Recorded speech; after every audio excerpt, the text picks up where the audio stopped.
Thank you for checking out our YouTube channel, and don't forget to subscribe and like. And please visit us at barrykibrick.com, where you'll see all the ways that you can become a patron of our mission and help us continue to build a community of seekers who quest for knowledge, information, and most importantly, wisdom. Today on Between the Lines, overcoming fear so you can live life to the fullest with Olympia LePoint. Welcome, I'm Barry Kibrick. Olympia is an award-winning rocket scientist involved in over 20 space shuttle missions. Her TED lecture on overcoming fear is a major hit, and with her book, Mathaphobia, Olympia goes beyond overcoming the fear of math and shows how we have the power within us to deal with our anxieties and turn them into an empowering force. I'm a writer today because I was a reader when I was 11 years old, and it was... You do not need to prove your state of happiness to anybody. Most of these speeches were as much as a month in preparation. Characters, the heroes in this book, are seekers of truth in a story that involves a lot of corruption. You don't get a chance to really talk about what's real, and it's the first thing to do.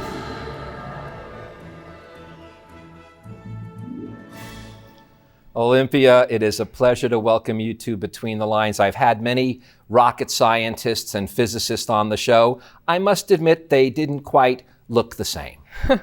Thank you so much, Barry. It is my pleasure to be on your show. And in fact, that's actually part of how you even begin your TED lecture. You walk out as this woman that no one expects to be, and you admit it. You say, I've launched 28 space shuttle missions, and you give this phenomenal TED lecture on fear and how to overcome it.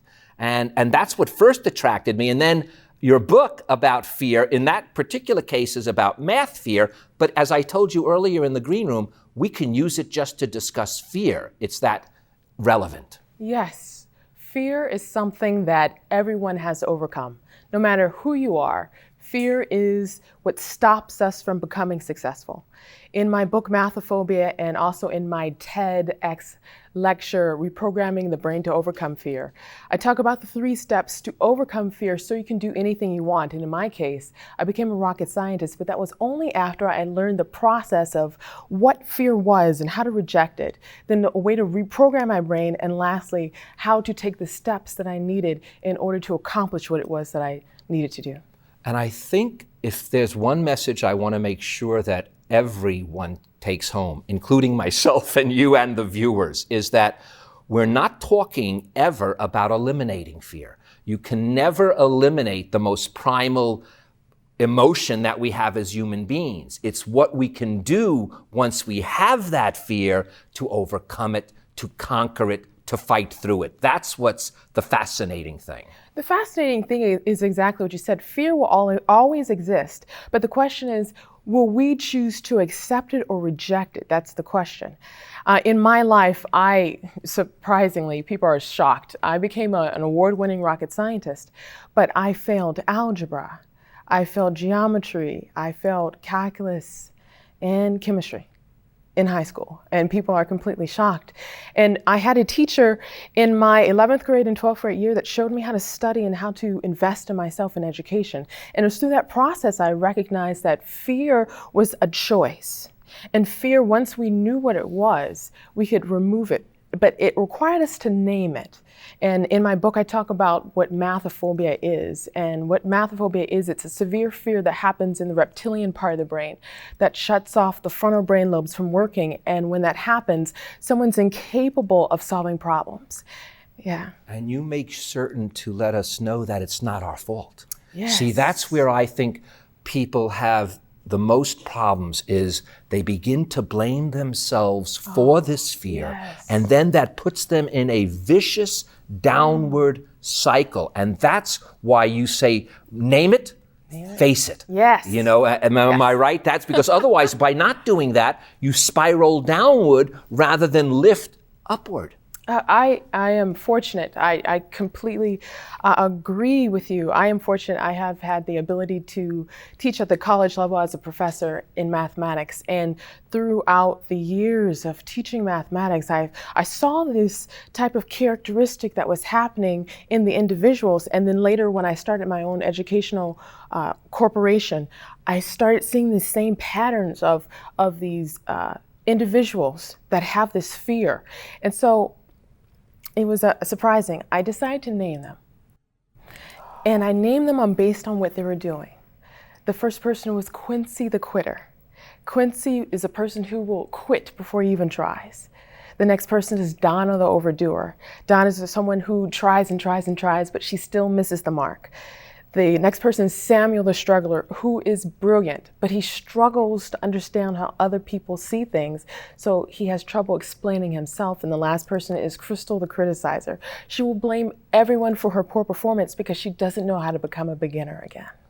I want to follow all of those, but before we even do, I want to get into this part because I think it'll set up all those, and that is that the effects of fear, even though it is something that is real, but within us, you say that what compounds it is it's invisible because we befriend it.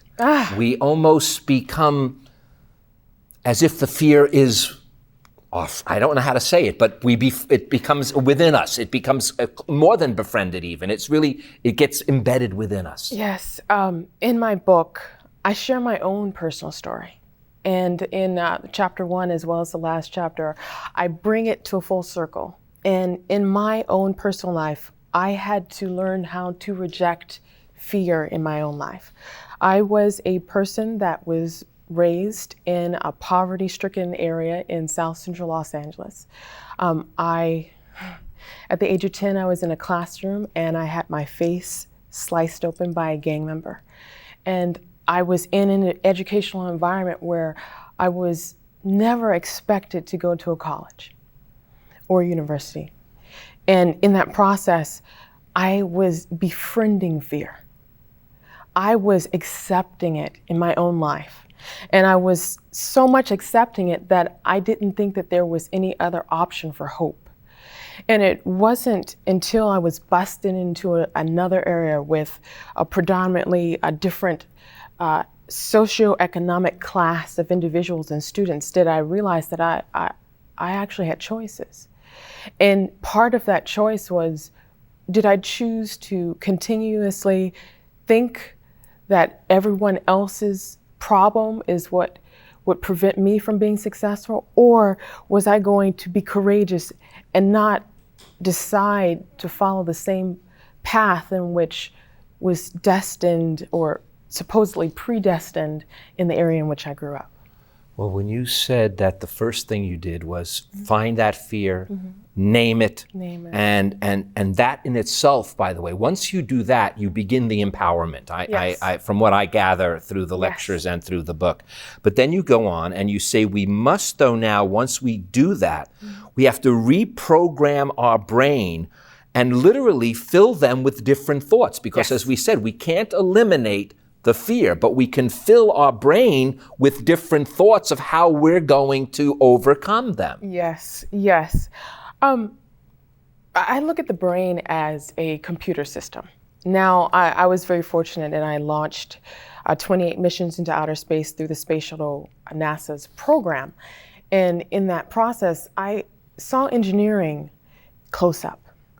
I saw all the temperature spikes, the pressure spikes that would prevent a launch and what would stop it from being successful. What type of failures were in the system that would potentially reprogram the engine in order for it to self-destruct. And then I started looking at this with the human brain. There's parts of us that can self-destruct our own way of thinking. And when I looked at the brain as an operating system, a computerized system that is responsible for allowing us to be successful, then that's when I realized that we have the ability, just like a computer program, to reboot our brain So it does operate the way in which it has designed to solve problems and allow us to be successful. And in that process of rebuilding the thoughts, like for example, if there's a person that is scared of mathematics, so in my book Mathaphobia, it's specifically geared towards college students and pre-college students and returning students who want to overcome their fear of mathematics. And in the book, Quincy the Quitter is someone who quits before you even try. So he will have these thoughts in his head of failure. He will think, I'm not going to get any help if I ask.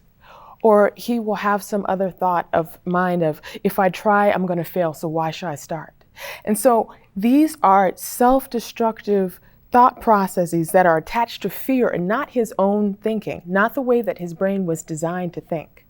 So when he's able to identify what that fear is, he becomes empowered, and then he's able to reprogram his brain by, instead of thinking, oh, I'm going to fail immediately when I try, he'll think, I'm going to reject that thought.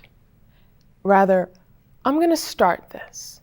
And I may not get it all at first, but I will get some of it.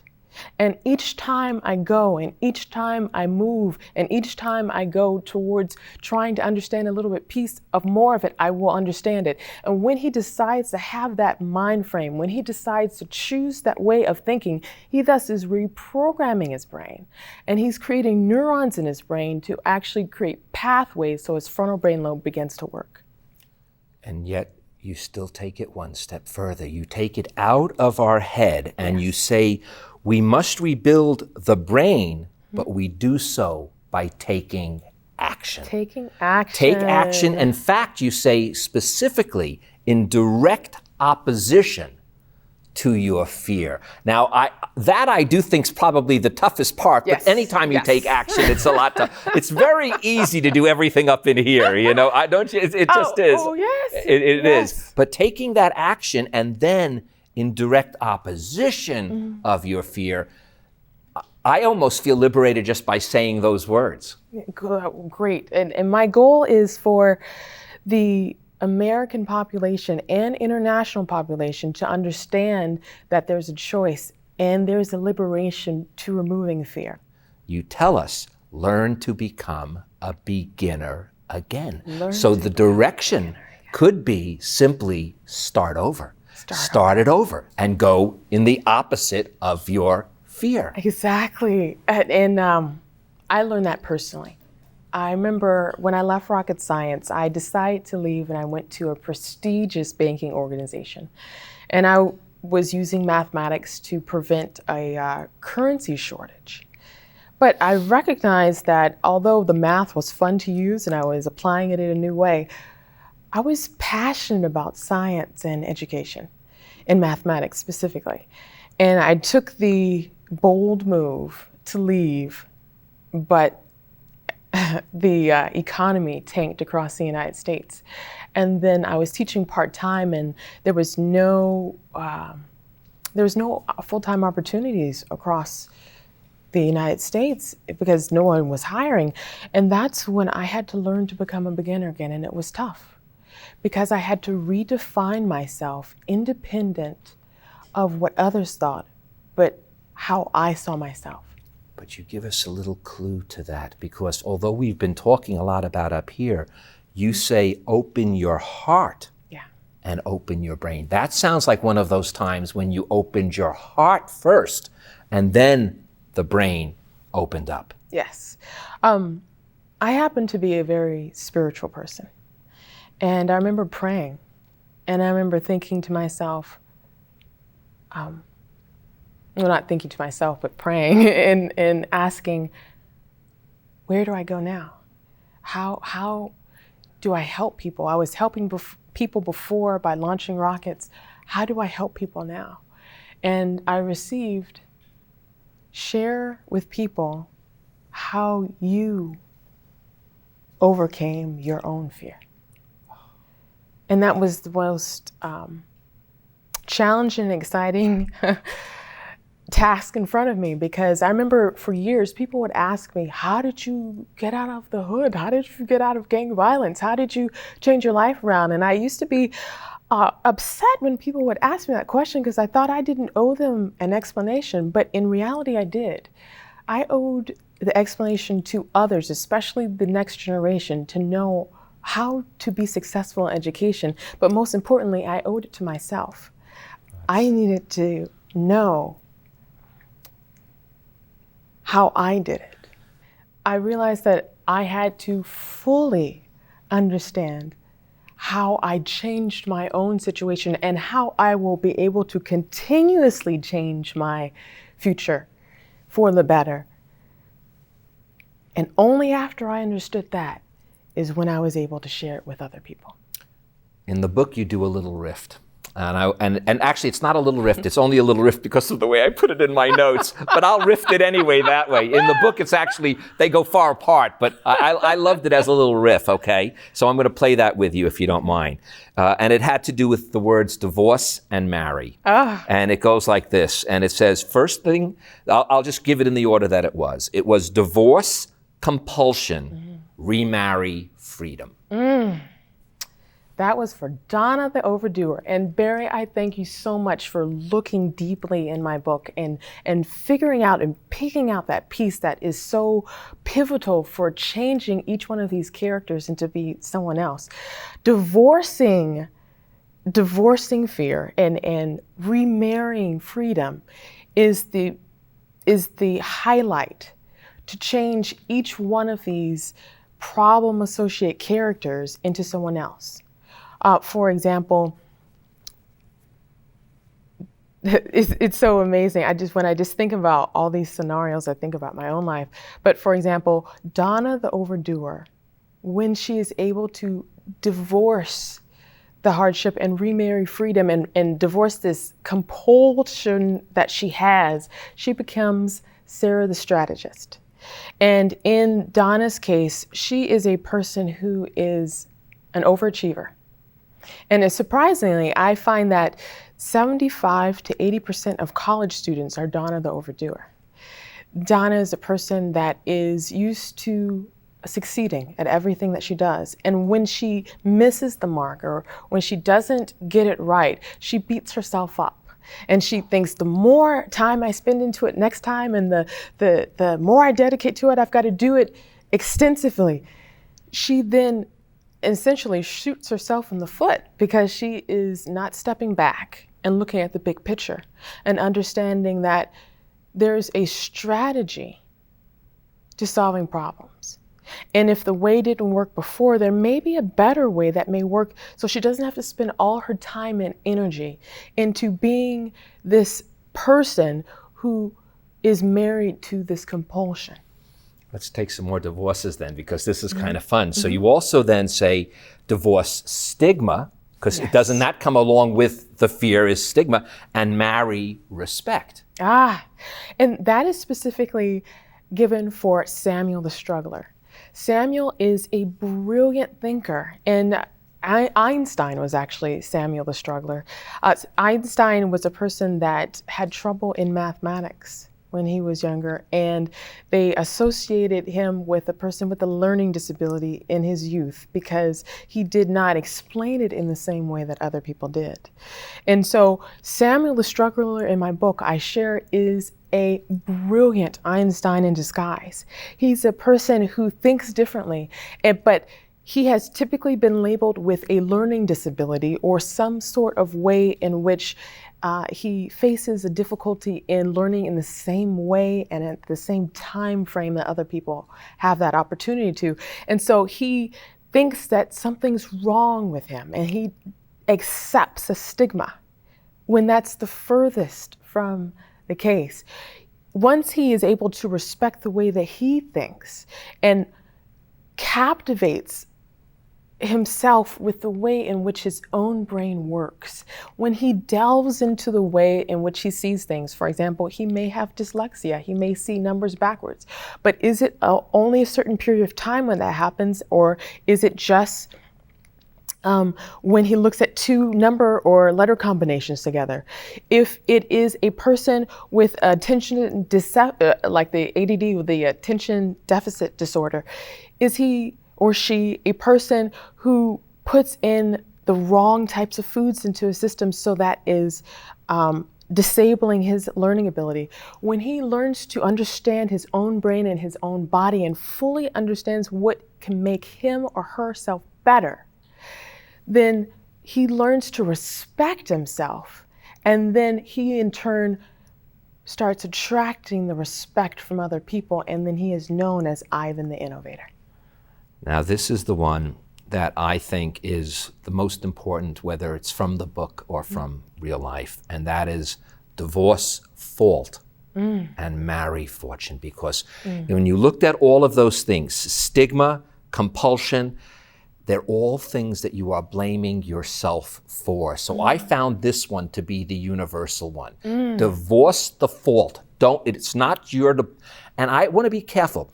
It's a slight difference from taking away the blame, but still keeping responsibility. You want to be responsible because you must challenge and take on these new things, but you can't be at fault. You can't blame yourself, because that again takes you in the spiral downward. That's the first thing that you say, divorce, and then marry the good fortune that really is out there no matter what you're experiencing. Yes.